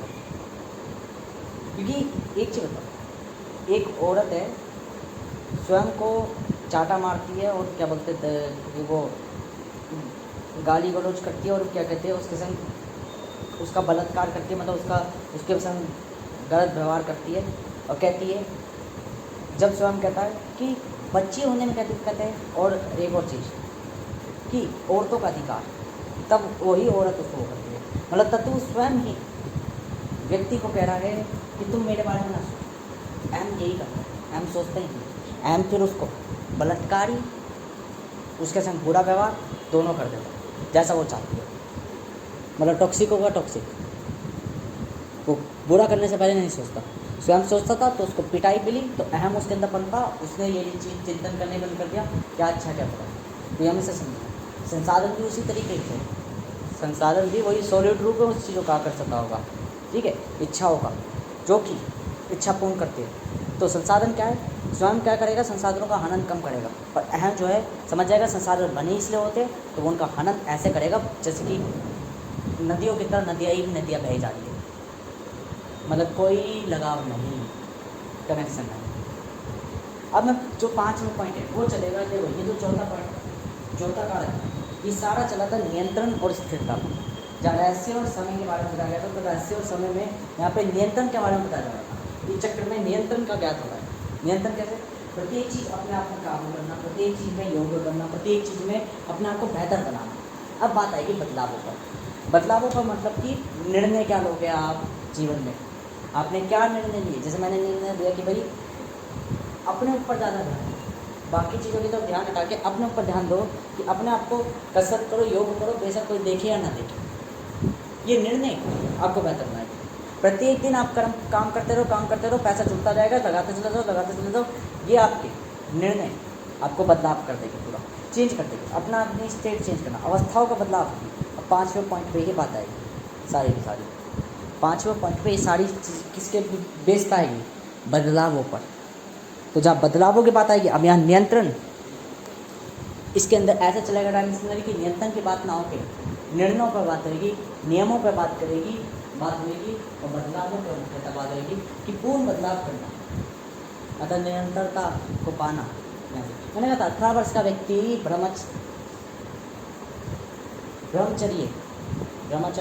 ब्रह्मचर्य वाला होगा, अर्थात वो चीज़ों से मुक्त स्थिर व्यक्ति, और आखिर में जाके इस शरीर को ख़त्म करेगा, समाप्त करेगा 19 वर्ष से पहले। तो वो व्यक्ति जो 1 वर्ष होगा वो डिसिप्लिन होगा, कंसिस्टेंट होगा, प्रत्येक चीज़ में पूर्ण होता होगा, आकर्षित होगा, प्रत्येक चीज़ में भटकेगा। जो स्वयं से अहम का पार्ट था, अब ये पूर्ण अहम का व्यक्ति बनेगा। अर्थात ये इतना जल्लाद भी होगा कि व्यक्ति को सुअरों की तरह काटना और उसका बारीक करके राक्षसों की मुंडी निकाल के उनके आंतरियों से जीभ साफ करना, इसे बेहद ही रूप से आता है। 18 वर्ष का व्यक्ति भटका हुआ नहीं है जो 17 वर्ष वाले की तरह यूँ करेगा, चीज़ें सीखी कैसे जाती है, नहीं, इसे पता है कि कर्म करना है और कर्म इसके लिए इतना नॉर्मल हो जाएगा, इसे कोई चीज़ प्रभावित ही नहीं करेगी। जब कोई चीज़ प्रभावित नहीं करेगी, this is the rich extreme rich category. तो पहले स्वयं से अहम में वो रिच बनना। मैं तभी तो कहता हूँ गरीबों की दिक्कतें क्या है कि गरीब सोचता है कि मैं अमीर बन जाऊँ। मैं कहता हूँ पहले गरीबी में यूँ सोच कि मैं अपनी रोटी का जुगाड़ कर लूँ। पहले वो सोचता है मेरे पैसा आ जाए, दौलत हो जाए, ऐसो आराम आ जाए। गरीब की मानसिकता यही होती है। पर मैं कहता हूँ अगर आप गरीब हो, आपके मुंह में 2 रोटी की नहीं है, तो पहले 2 रोटी का जुगाड़ करो। पहले अपने को मिडिल क्लास में बदलो और देन अपने आप को रिच कैटेगरी में बदलो, संपन्नता में बदलो। पहले अपनी 2 पल की रोटी का जुगाड़ कर लो और देन अपने आप को एक्यूमुलेट करो एक रिच कैटेगरी में। तो 17 वर्ष का व्यक्ति यूँ समझ लो वो 2 रोटी का जुगाड़ कर रहा था। 18 वर्ष का व्यक्ति महलों का जुगाड़ करेगा। 18 वर्ष का व्यक्ति समझता है कि ज़िंदगी जैसी है वैसी नहीं है, इसको कैसे चलाना है मैं जानता हूँ, और जब मैं जानता हूँ तो मुझे इसे चलाना आता है। अब वो तरीके अच्छे हो या बुरे हो। एक 17 वर्ष का व्यक्ति सोचेगा अच्छी बुरी चीज़ें क्या अच्छी है क्या बुरी है, समाज के बारे में समझेगा, ऑब्जर्व करेगा। तो 18 वर्ष का व्यक्ति इल्यूजन्स में खेलेगा कि अगर मुझे कोई मैटर नहीं करता कोई चीज़ें, मैं कीमत तय कर दूँगा, बिकने अपने आप लग जाएगी वो चीज़ें। मुझे कोई मैटर नहीं लगता किसके लिए कीमत ज़्यादा है किसके लिए कम है। जिसको खरीदना होगा वो खरीदेगा, जिसको नहीं खरीदना होगा अपनी ऐसी तैसी मलाई नहीं हो जाती। मैं अच्छी बुरी चीज़ों का चयन नहीं करूँगा, मैं चीज़ ऐसी बेचूंगा क्योंकि वो तो उससे लाभ हो रहा है। ये व्यापारिक संबंधों को ज़्यादा महत्व देगा क्योंकि इसे पता है व्यापारिक दुनिया चाहती नहीं, और जब ये चाहती नहीं और ये व्यापारिक संबंध दिखाती है तो मैं व्यापारिक ही दिखाऊंगा इसको। अर्थात मैं तो व्यापारिक बन रहा हूँ, जिसको जैसा दोगे वैसा देगा, रिटर्न देगा। I am the real person. तो 18 वर्ष का व्यक्ति बहुत मैच्योर होता है। बहुत मैच्योर मतलब इतना मजबूती मैच्योर होता है कि वो अहम की पूर्ण कैटेगरी रखता है। यही तो बात हमेशा रहने आपकी बातें, आपके सही वचन, आपके ज्ञान की अनुभूति लोग तब मानेंगे जब वो आपका पहला रूप देख चुके होंगे, जो बहुत डरावना होगा, जो बहुत खतरनाक होगा। हमेशा ध्यान रखें, जब एक शासक, एक तानाशाही, एक डिक्टेटर लाखों की मुंडियाँ निकालकर अपने पैर नीचे सड़कों पर बिछा देता है ना, केवल अपने पैरों को ज़मीन पर ना टिकाने के लिए, तो बाकी जो 10 करोड़ व्यक्ति होते हैं वो उन लाखों की मुंडी देख के इतना डर जाते हैं कि जब वो अगर किसी अच्छाई के बारे में भी कहेगा ना कि लोगों को अच्छा सोचना चाहिए, तो डर के कारण लोग अच्छा सोचते हैं, क्योंकि उन्हें पता है ये डिक्टेटर लाख की मुंडी करवा चुका, 1 लाख 1 में अंतर नहीं है ज़्यादा। हमेशा ध्यान रखना, एक बुरी प्रवृत्ति वाला ही सिस्टम को चैलेंज करता है, क्योंकि उसे पता है अच्छे को तो सामान्य से बात सुनते, स्वयं की बात कोई नहीं समझता। स्वयं जब ज्ञान देता है, फिलोसफी झाड़ता है, तो लोग उसको वो कर देते हैं। पर एक शासक जब छड़ी उठाता है तो जानवर अगर नहीं मानता तो इतनी देर तक मारता रहता जब तक उसकी चमड़ी बाहर ना आ जाए। वो शासक वाली प्रवृत्ति 18 वर्ष की व्यक्ति की होती है, अर्थात कोई लगाव नहीं, कोई कनेक्शन नहीं, सिर्फ केवल और केवल जब आपका ऊपर वाला स्वयं अपना स्वार्थ देखने लग जाए तो आप समझ लो वो कितना खतरनाक और जटिल और प्रभावित होगा, जिसकी किसी ने कामना और चिंतन करने तक की सोच ना बनाई होगी। अर्थात many types of possibilities will be one time exactly, properly, perfectly done.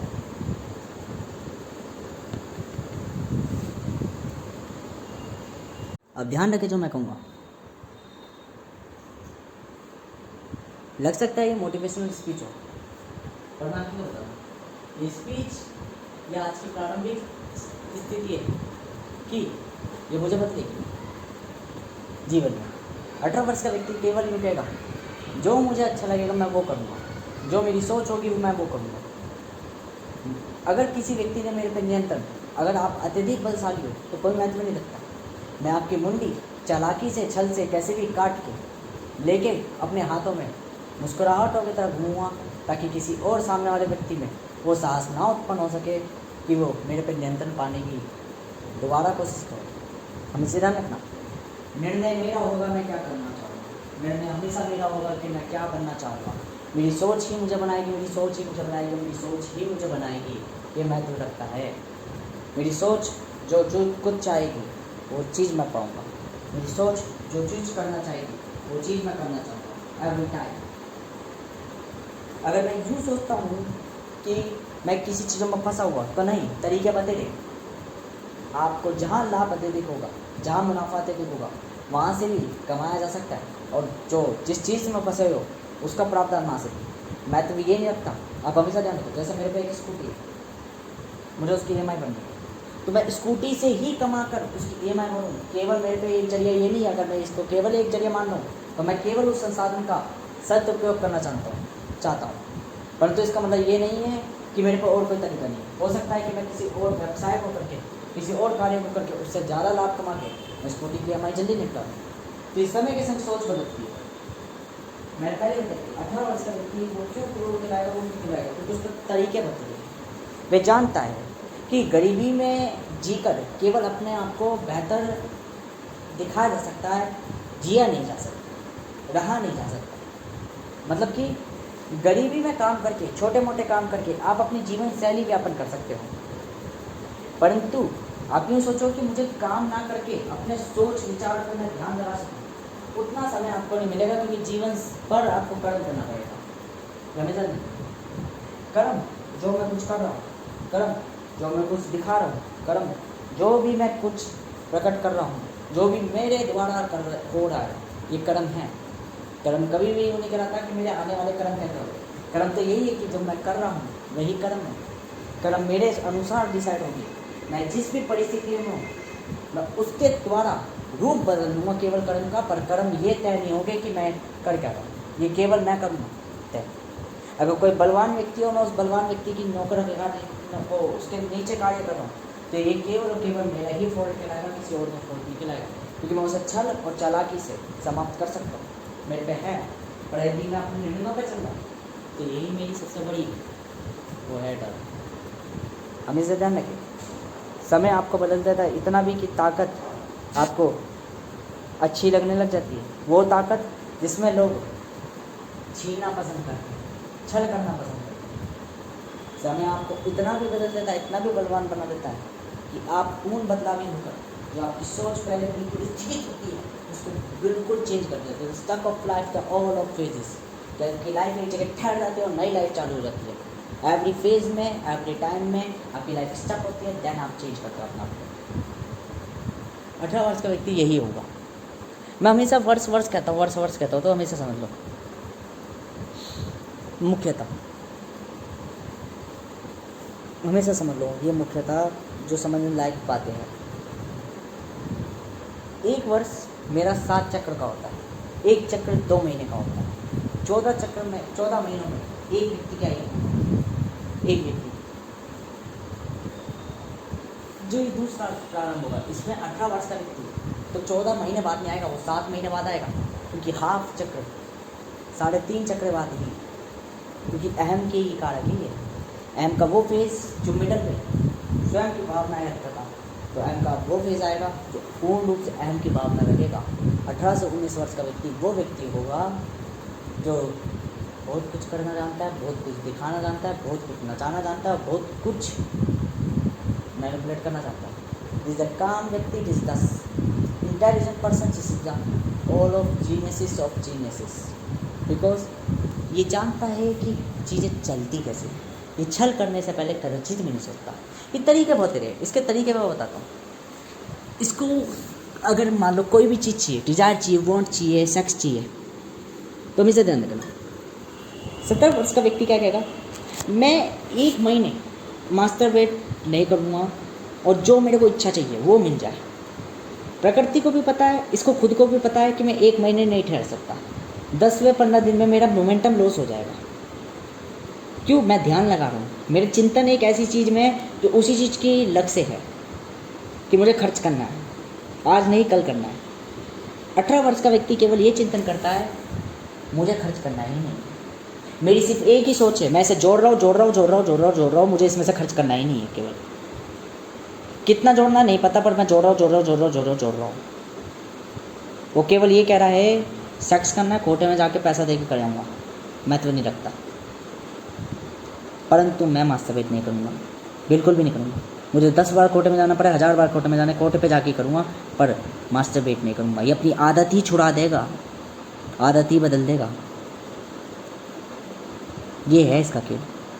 ये कभी भी किसी एक लड़की के पीछे नहीं पड़ता। 17 वर्ष का व्यक्ति कहता है एक नहीं तो कोई और सही, ये इसके बारे में चिंतन ही नहीं करता, एक सही कोई और सही। ये कहता है मैं चीज़ों से ही पढ़ी हूँ, मुझे चिंतन करना ही नहीं, एक हो या ना हो, या अनेक हो या ना हो। मेरा मन कर रहा है तो मैं करूँगा एक के संग, मेरा मन कर रहा है एक के संग करूँगा, मेरा मन कर रहा है मैं किसी के संग नहीं करूँगा। 17 वर्ष का व्यक्ति सोचता है कि मांस खाना प्रारंभ करो ताकि आपके अंदर वो पूर्व भावना है जो औरों के अंदर होती है। तो 18 वर्ष का व्यक्ति कहेगा क्या ज़रूरी है मांस खाना?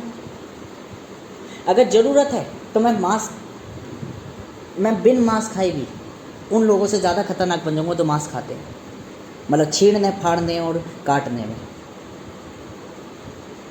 कसाईयों का कसाई बन जाऊँगा, मुझे केवल मांस खाने की आवश्यकता नहीं, अतः मुझे किसी प्रभाविकता की जरूरत नहीं कि मुझे प्रभावित होकर ही मैं ये कार्य कर सकता हूँ। मैं बिन प्रभाविकता के भी वो कार्य कर लूँगा अपने आप ही। 18 वर्ष का व्यक्ति सीधा ये कहता है, वह तर्क विवाद में केवल ज़्यादा वो नहीं रखता।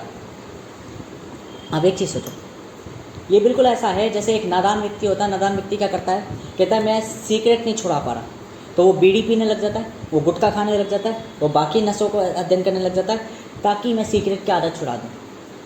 18 वर्ष का व्यक्ति कहता है मुझे बाकी किसी चीज़ की आदत नहीं है तो मैं उसको नहीं लगाऊंगा, सिगरेट छोड़नी है ना, मैं अपने ऊपर नियंत्रण रख लूँगा, वो अपने आप छूट जाएगी। मैंने कही ना कि 17 वर्ष वाले व्यक्ति के लिए कर्म होता है थोड़ा जटिल, वो कर्म करने से थोड़ा पीछे हटता है, ये यूँ कह लो कि उसके लिए परिश्रम करना कठिन होता है।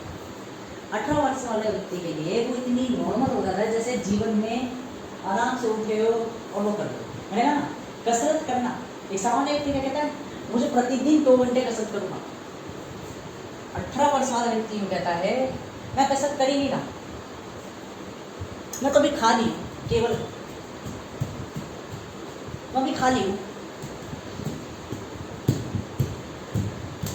मैं भी खाली हूँ, मैं भी खाली हूँ।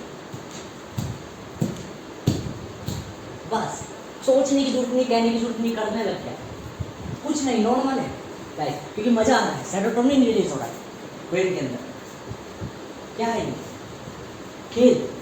उसे खेल का पता चल गया, वास्तविकता पता चल गई कि समझदारी इसमें नहीं है कि कितना दिमाग चलाओगे, समझदारी केवल ये शांत रहो, चुपचाप रहो, कर्म करते रहो, बेहतर रहोगे। समझदारी ये नहीं है कि आप कितनी मेहनत करो, समझदारी केवल ये खेल को समझ जाओ, अपने आप चलने लग जाएगा खेल। 18 वर्ष वाले व्यक्ति में ये चीज आता है जो 17 वर्ष वाले में नहीं होता, क्योंकि वो ऑब्जर्व कर रहा होता है, वो अहम को पूर्ण पहचान ढूंढना हो, पता है वो अहम बन रहा होता है। ये होता है अंतर दोनों का कि एक पूर्व कर्म होता है, साहसी बनने की कोशिश करता है, तो दूसरा समझ जाते हैं कि साहसी बनने से कोई कार्य नहीं है, धैर्यवान बनना जरूरी है, क्योंकि धैर्यवान हो जाओगे तो साहसी अपने आप हो जाओगे। साहस अपने आप उत्पन्न हो सकता है, बहुत बेहतर रूप से उत्पन्न हो सकता है धैर्य के धन। मैंने कहा ना जब भी तो स्वयं को अहम को अकल आ जाती है, शुरुआत में तो वही कहता है, देखो स्वयं से देखो बिल्कुल ऐसे समझो, हम क्या समझते हैं गेम की तरह कि लेवल बिल्कुल चेंज हो गया, रूप बिल्कुल चेंज हो गया। ऐसा नहीं होगा कि स्वयं से डायरेक्ट अहम बदल जाएगा, धीरे धीरे परिवर्तित होगा। स्वयं का क्या चेतन था, मुझे स्थिर बनना है, स्थिर बनना है, और ये परिवर्तन होना बंद करना है। अहम जो परिवर्तन कर रहा है अपने आप, परिवर्तन कर रहा है अपने आप, तो अब ध्यान रखो स्वयं से अहम में जब परिवर्तित होगा तो अहम की शुरुआती चरण में क्या सोच रहेगी कि मुझे अपने आप को परिवर्तन करना, तो परिवर्तन करेगा, ठीक है। धीरे धीरे किसमें फिर वो स्थिर करने की कोशिश करेगा अपने आप को, स्थिर, ठीक है। और क्या करेगा, वो चेंज करने की कोशिश करेगा।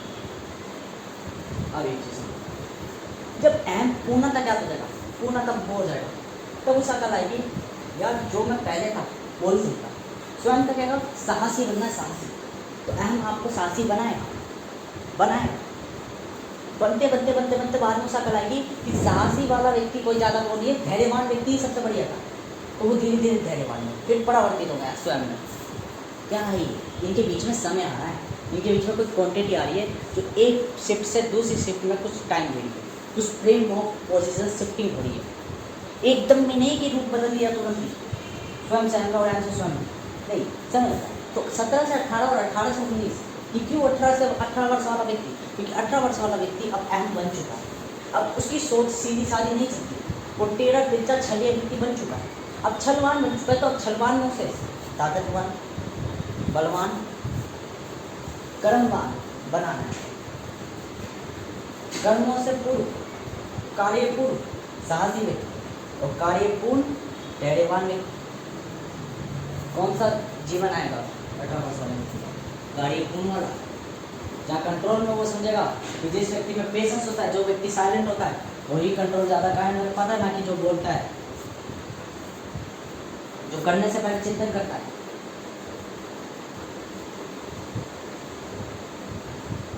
इसलिए एक 17 वर्ष का व्यक्ति यूँ कहेगा साहस उत्पन्न करना है, तो वो तरीका दे देगा। तरीका क्या दे देगा, जरूरी नहीं है आपको कॉन्फिडेंट बोल के साहस आएगा, कोई कार्य करते रहो, धीरे धीरे आपको वो इतना हैबिचुअल हो जाएगा कि आप उससे डरोगे किसी भी चीज़ से। आपकी बार बार मौत हो रही है तो आपको मौत से डर लगना बंद हो जाएगा, ठीक है ना। तो जो 18 वर्ष का व्यक्ति है वो तरीका जान चुका है किसका, अब वो कॉन्फिडेंट बिल्ड कर लेगा। मृत्यु होनी है डर ही नहीं है व्यक्ति में। शरीर खत्म करना है, 17 वर्ष का व्यक्ति कहेगा मैं मर नहीं सकता, क्योंकि प्रकृति मुझे मरने नहीं देती। कई बार मैंने प्रयत्न कर मर नहीं। 18 वर्ष का व्यक्ति कुछ नहीं कहेगा, केवल जाकर कूद जाएगा, नदी में देखा जाएगा। अब बहा के लिए भी जीवन रखा तो ठीक है, नहीं रखा तो समाप्त है। कहना नहीं उसे, कहाँ उंगली कुछ नहीं करनी, कर देगा और करने के बाद कहेगा रिजल्ट आ जाएगा अपना। मैंने इसमें कहा कि 18 वर्ष वाले व्यक्ति के लिए कर्म करना इतना सरल हो जाता है, उसे चिंतन नहीं करना पड़ता कर्म करने से पहले। वो रियल मीनिंग जान चुका है तो अब वो स्ट्रेटेजी बना चुका है, तो अब उसका दिमाग एग्जीक्यूट करने की कहता है। ये कौन था? 17 वर्ष वाला जो कहता है एग्जीक्यूटर बना, तो शुरुआती चरण में एग्जीक्यूटर बना। अब ये जब एग्जीक्यूटर बनने की कह रहा है तो प्रयत्न में क्या होगा, दिमाग अपने आप को पलट लेगा और एग्जीक्यूटर बना ही देगा अपने आप को। और जब बना देगा तो धीरे धीरे क्या होगा, स्ट्रेटेजी का इस्तेमाल करने लग जाएगा ऐसा कुछ ऑप्शंस में। और फिर रन, भागना, रसिंग, स्पीड 18 वर्ष का व्यक्ति करेगा।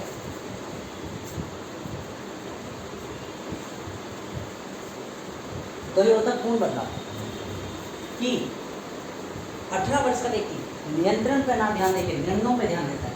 क्यों से होता है? नियंत्रण तो मेरे पे है ही, मुझे क्या ध्यान देना, नियंत्रण में मुझे क्या ध्यान देना, मुझे तो केवल डिसीजन में ध्यान देना है। कौन सा डिसीजन मुझे कहाँ चेंज करेगा, मुझे क्या प्राप्त करना है, बस। कैसे मैनर्स तो उसके अंदर है ही। 17 वर्ष का व्यक्ति क्या करता है? नियंत्रण, कंट्रोल। कहता है मुझ पर मेरा कोई नियंत्रण नहीं है, मैं भटकता हूँ, परिवर्तन करता हूँ। तो 18 वर्ष का व्यक्ति अहम क्या करेगा? धैर्यवान, दोहराव, अपने आप को रिपीट करने की कोशिश करेगा, अर्थात निर्णयों पर ध्यान रखेगा, देखा कंट्रोल तो मैं हूँ, साहसी तो मैं हूँ, अब मुझे धैर्यवान बनना है। यही अंतर है कि 17 वर्ष का व्यक्ति साहसी बनने का प्रयास करेगा और 18 वर्ष का व्यक्ति धैर्यवान, अर्थात पहले अहम ही बनने की कोशिश करेगा और फिर बाद में अहम स्वयं बनने की कोशिश करेगा। तो यहाँ पे यही समझना है कि स्वयं जो था वो अहम बनने की कोशिश करेगा। तो जब स्वयं से अहम आए तो जो अहम है शुरुआती चरण में वो पूर्ण रूप से अहम में नहीं परिवर्तित हुआ, तो अब भी उसकी सोच समान रहेगी, वो अहम में ही परिवर्तित होने की सोचेगा, पूर्ण अहम में। और जब वो पूर्ण अहम में परिवर्तित हो जाएगा तब उसको ध्यान आ जाएगा कि अहम में बन के कुछ नहीं रखा, केवल स्वयं भी जरूरी है, और फिर वो स्वयं में भी बनने की कोशिश करेगा ही करेगा। मतलब जीवन का प्रारंभिक अंश मेरी 16 वर्ष से चालू होता है।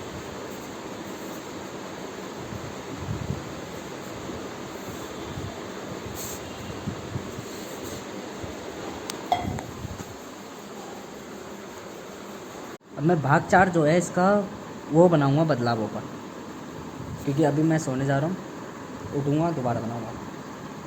ये है भाग 3।